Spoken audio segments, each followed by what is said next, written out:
नमस्कार, मैं हूं मोनिका और आप देख रहे हैं वॉइस नेशन। वक्त तो चला है उत्तर प्रदेश की तमाम अहम खबरों का।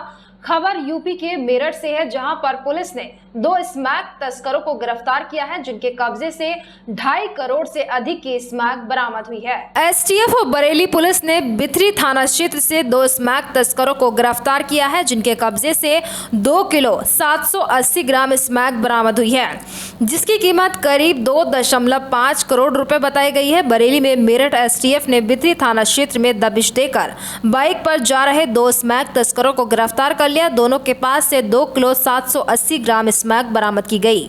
आरोपी संतराम और लालाराम फतेहगंज पूर्वी थाने के गांव खनवी नवादा के निवासी हैं। इन्हें बिथरी थाना पुलिस ने रिपोर्ट दर्ज कर जेल भेज दिया है। पूछताछ में पता चला कि झारखंड का सूरज स्मैक का काम करता है। सूरज ने ही स्मैक उपलब्ध कराई थी। बरेली, मुरादाबाद, रामपुर, मेरठ, नोएडा और गाजियाबाद में भी ये अलग अलग स्थानों पर सप्लाई करते हैं। पुलिस से पकड़े जाने के लिए मोबाइल कॉल नहीं करते, सिर्फ इंटरनेट कॉल करते थे।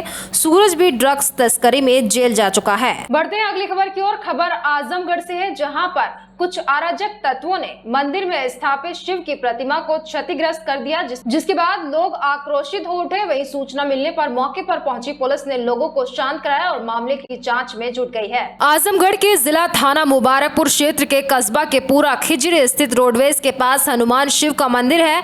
इस मंदिर में स्थापित शिव मूर्ति को अराजक तत्वों ने तोड़ दिया। घटना की जानकारी मिलने पर स्थानीय लोग आक्रोशित हो उठे। नाराज होकर दोषियों पर कार्रवाई की मांग को लेकर रोडवेज तिराहे पर जाम लगाकर प्रदर्शन करने लगे। सूचना पर पुलिस की टीम मौके पर पहुंची और लोगों को समझा बुझाकर जाम को समाप्त कराया। इस मामले में पुलिस अधीक्षक ने बताया कि शिव मंदिर को रात में क्षतिग्रस्त किया गया। सूचना पर थाना अध्यक्ष व सीओ सदर को मौके पर भेजा गया। इस संबंध में स्थानीय लोगों की शिकायत पर अज्ञात लोगों के विरुद्ध मुकदमा दर्ज किया गया है। सीसीटीवी फुटेज को खंगाला गया है, जिसमें 4 लोगों को संदिग्ध हालत में घूमते हुए मिले।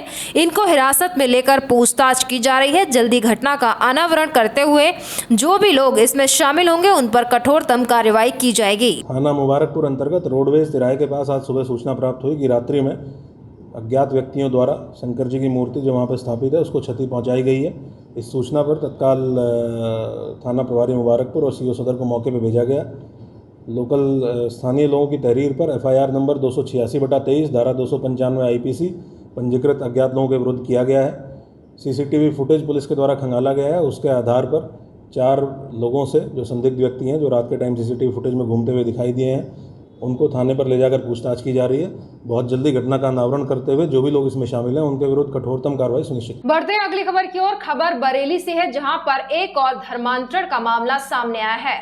बता दें कि यहाँ पर आरोपी ने पहले छात्रा को अपहरण किया और उसके बाद बंधक बनाकर आरोपी ने अपने दोस्तों के साथ मिलकर छात्रा को अपनी हवस का शिकार बनाया और फिर छात्रा पर इस्लाम धर्म कबूल करने का दबाव बनाया गया। लेकिन जब छात्रा ने इस्लाम धर्म कबूल करने से इनकार कर दिया तो छात्रा के साथ जमकर मारपीट की गई। उत्तर प्रदेश के जनपद बरेली में थाना मीरगंज क्षेत्र में नाबालिग हिंदू छात्रा का अपहरण किया गया। बताया जा रहा है कि पहले मोबाइल के जरिए छात्रा का ब्रेन वॉश किया और फिर छात्रा का अपहरण कर ले गए।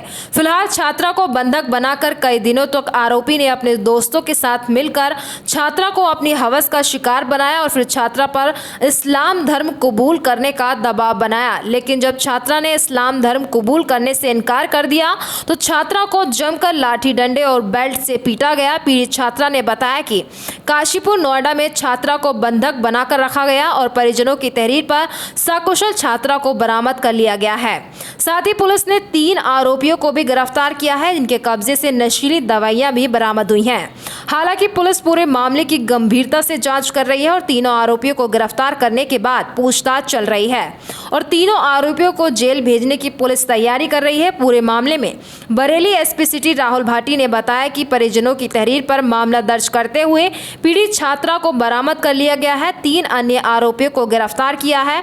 फिलहाल तीनों से पूछताछ की जा रही है और तीनों आरोपियों को जेल भेजा जाएगा।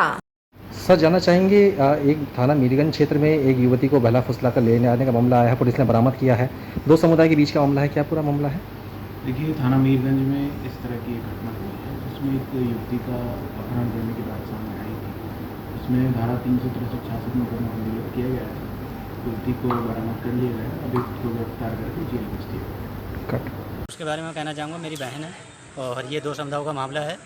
और ये जो लड़की का अपहरण हुआ है और कहा था मतलब लेके गया है, ये मोमडन है, नाम से आलम है और ये इसकी बीवी प्रधान है गांव की। ये कई गांव कहा था गलत कर चुका है हमारे गांव में रह करके। इसने एक बार नहीं कई बार कहा था बच्चों को, नाबालिग बच्ची है हमारी बहन जो है, नाबालिग है और कई लड़कियों को ये अगवा कर चुका है, उन्हें शोषण करता है और परिवारों में झगड़ा उपद्रव मचाता है। ये मतलब गांव के लोग भी इससे नाखुश हैं। अब कुछ लड़की का पता चला है अभी तक कोई पता नहीं चला है और हमें लगता है कि हमारी बहन को जान माल का खतरा है। हम गुजारिश करते हैं कि हमारी बहन जल्द से जल्द हमारे हवाले करी जाए। ये मेरी प्रशासन से और सरकार से गुजारिश है कि हमारी मदद करें। गांव दो समुदाय का मामला है, गांव की स्थिति इस समय क्या है?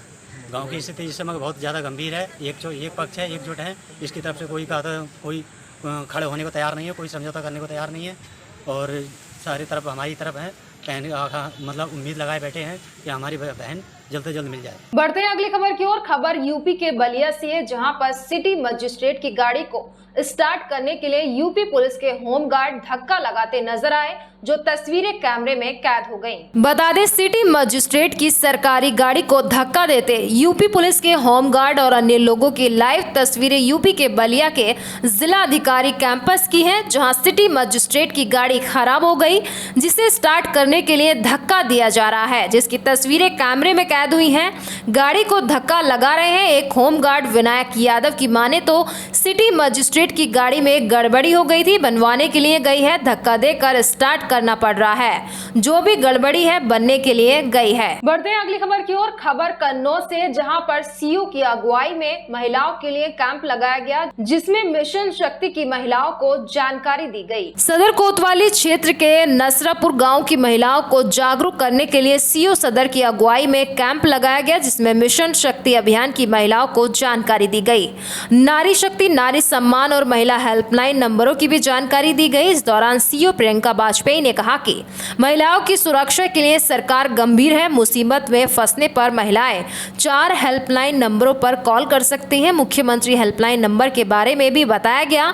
महिलाओं से सीओ ने दिक्कतों की भी जानकारी ली। महिला संबंधित कानून के बारे में बताते हुए हर संभव मदद की बात भी कही। बढ़ते हैं अगली खबर की ओर। खबर यूपी के बलिया से है, जहां पर पुलिस ने एक मोटरसाइकिल चोर गैंग का खुलासा किया है। बता दें कि इस मामले में 9 अभियुक्तों को गिरफ्तार कर उनके कब्जे से 14 मोटरसाइकिलें बरामद की गई हैं। यूपी के बलिया में थाना सुखपुरा पुलिस और एसओजी की संयुक्त पुलिस टीम ने आज एक मोटरसाइकिल चोरों के गैंग के 9 अभियुक्तों को गिरफ्तार कर उनके कब्जे से 14 मोटरसाइकिलें बरामद की हैं।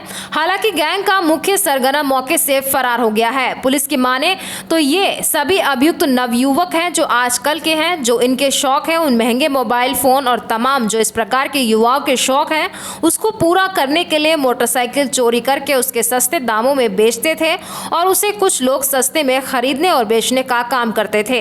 कुछ गाड़ियों के नंबर प्लेट ये लोग मिटा दिया करते थे, जिसको ट्रेस आउट किया जा रहा है। इनके गैंग का मुख्य अभियुक्त अभी फरार है। जनपद बलिया में अपराधियों के विरुद्ध चलाए जा रहे अभियान के क्रम में आज बलिया जनपद के थाना सुखपुरा और एसओजी की टीम को एक बड़ी महत्वपूर्ण सफलता प्राप्त हुई है।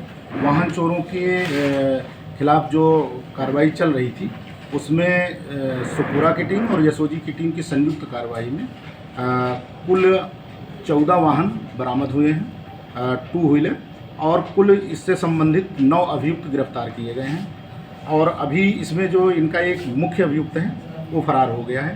तो इस प्रकार से वाहन चोरी के संबंध में की गई कार्रवाई में एक बड़ी महत्वपूर्ण सफलता प्राप्त होते हुए कुल 14 वाहन और 9 अभियुक्त उससे संबंधित गिरफ्तार किए गए हैं और इनसे अभी हम लोग इनकी कार्यशैली, जैसे ये कैसे चोरी करते हैं, इन सब चीज़ों में गहन जानकारी की जा रही है और कुछ चीज़ें पता भी चली हैं। अभी इसमें हमारी आगे भी कार्रवाई प्रचलित है और हमें उम्मीद है कि अभी आगे भी हम लोग इसमें कुछ और सफलता प्राप्त करेंगे। बढ़ते हैं अगली खबर की ओर। खबर सहारनपुर से, जहां पर पुलिस ने एक ऐसे मामले का खुलासा किया है। बता दें, यहां पर एक मृतक युवक के जमीन के फर्जी कागजात बनाकर जमीन अपने नाम करा ली गई है। आपको बता दें कि मामला जनपद सहारनपुर के थाना कुतुबशेर क्षेत्र के इस्माइलपुर ग्राम का है, जहां जंगल में रोड पर जमीन प्रद्युम्न नाम के व्यक्ति की थी, जो कि कुछ साल पहले मर चुका है, जिसका कोई परिवार वाला नहीं है। इसलिए इस्माइलपुर के मौजूदा ग्राम प्रधान पप्पू ने अपने साथियों के साथ मिलकर एक योजना बनाई, जिसमें पटवारी कानूनगो और रजिस्ट्री विभाग में स्टिंग कर ग्राम प्रधान पप्पू ने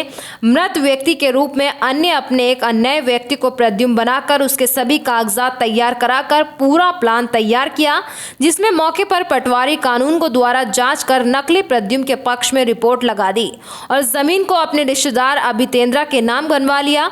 ग्राम के लोगों द्वारा पूरे मामले को थाना कुतुबशेर पुलिस को अवगत कराया गया। पुलिस थाना कुतुबशेर पुलिस ने पूरे मामले का खुलासा करते हुए मुख्य आरोपी ग्राम प्रधान सुखबीर उर्फ पप्पू व 2 साथियों को गिरफ्तार किया। ग्राम प्रधान पप्पू पर पहले भी धोखाधड़ी के मुकदमे दर्ज है। एसपी सिटी अभिमन्यु मांगलिक ने घटना का खुलासा करते हुए बताया कि मामला फर्जीवाड़े का है, जिसमें इस पूरे प्रकरण की जांच की जा रही है और उच्च अधिकारी को रिपोर्ट भेजी जा रही है। जो कि दोषी होगा उसके खिलाफ सख्त कार्रवाई की जाएगी। रोलिंग करे भाई। जी हाँ, कुतुबशेर थाने में कुछ समय पहले एक एफआईआर पंजीकृत की गई थी। इस पूरे प्रकरण में एफआईआर से पंजीकृत हुई थी कि एक गिरोह था जिसने गांव की खाली पड़ी हुई जमीन जिसका जो अभिलेखों से मालिक चलता आ रहा था, प्रद्युम्न नाम का जो मालिक था, वो काफ़ी पहले उसकी मृत्यु हो चुकी थी। तो एक फर्जी प्रद्युम्न खड़ा किया गया और इस गिरोह ने उस प्रद्युम्न को खड़ा करके उस ज़मीन का बैनामा कर दिया और उसके बाद जो वहाँ पे जैसे कब्जा कर लिया था, वो अवैध तरीके से वहाँ पे उसने कब्जा करके वहाँ पे रह रहा था।